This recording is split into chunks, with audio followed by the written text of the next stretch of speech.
All right, so this is going to be a short primer about freediving fins. The little fin that I showed you in the thumbnail, that is a SAR fin.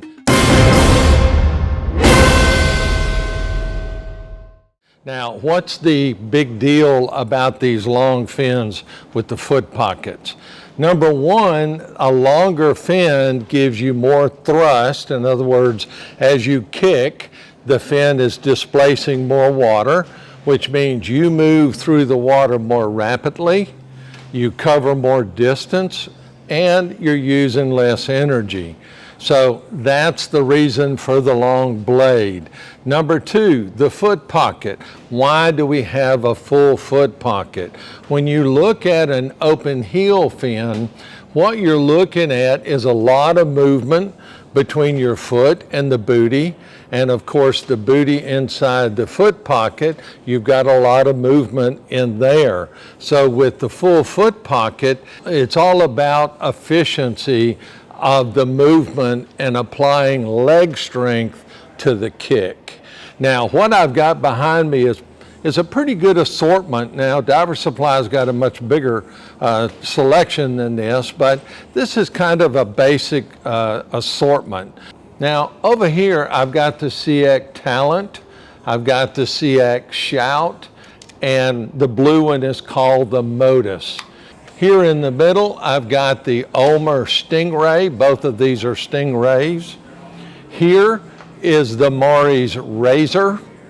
This is the Mari's Concord, and the one on the end is the Cressi Gara 2000 HF. Now, how do all these compare? So the basic features are a fixed blade, like what you see with many of these, or you have a replaceable blade. Now, why would you want to replace a blade on one of these fins?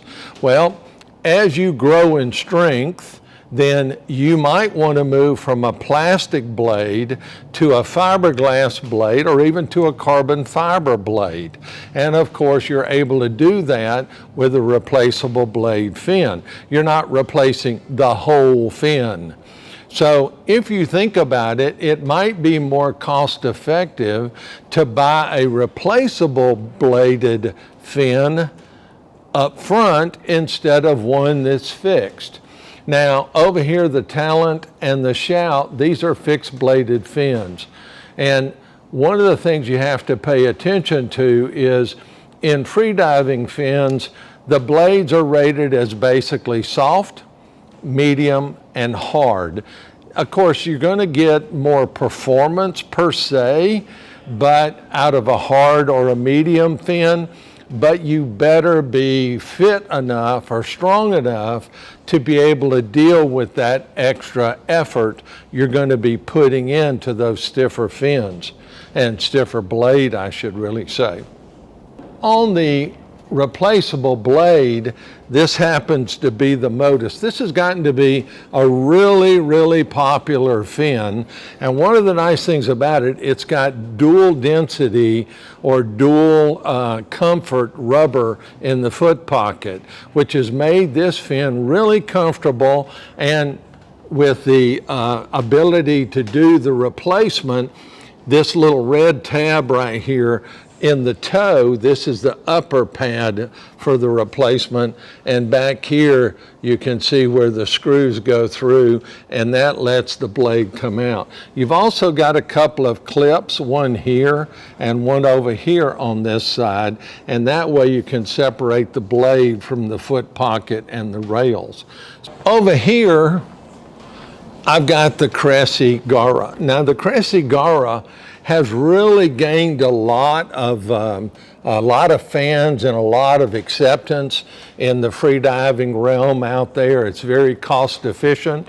It is a fixed blade. It is considered a soft blade, which is kind of nice, and it's a great place to start, and cost-wise it's very, very efficient. Now the Razor, you're going to notice this is a really long fin, and the Razor's construction is really next to none. And this is a replaceable blade fin. You can see the connection back here in the back and up here underneath the toe pocket and the clips here and here. But you can see how long this fin is, and this is like a 12, 13. But this is a really, really nice fin. Slightly stiffer than some, but is really a nice fin. Now here in the middle, these are the OMER Stingrays, and I'm not going to take these down because they are kind of long. These are both replaceable bladed fins, and these are considered medium fin in their stiffness. And of course, they're a little higher priced. The black one here is a little less than the camouflage. It's kind of a little bit of a premium price, but not that much more. And these are extremely popular and have a great name out there in the free diving realm. Now, in conclusion, how should you look, or how should you buy a fin? Well, number one, look at the more, name brands that are out there, the Cressis, the Seacs, the OMERs, the Moris, that sort of thing. And then consider your strength, okay? So if you're not super studly or, really strong, then just go ahead and get the soft blade. But do consider getting a fin that utilizes a replaceable blade. I think when you get ready to step up to a fiberglass blade or onto a carbon fiber blade, if you decide to do that, number one, again, you're going to be saving some money in the overall, and it's going to allow you to progress within the realm of free diving. Want to leave some comments about these fins? I'm not necessarily a free diver, and I'd love to hear from some of you out there that own some of these different fins and what your comments are. So again, I'm Bob Collins for Diver Supply. Appreciate you watching this video today. Be safe out there. Thanks for watching again.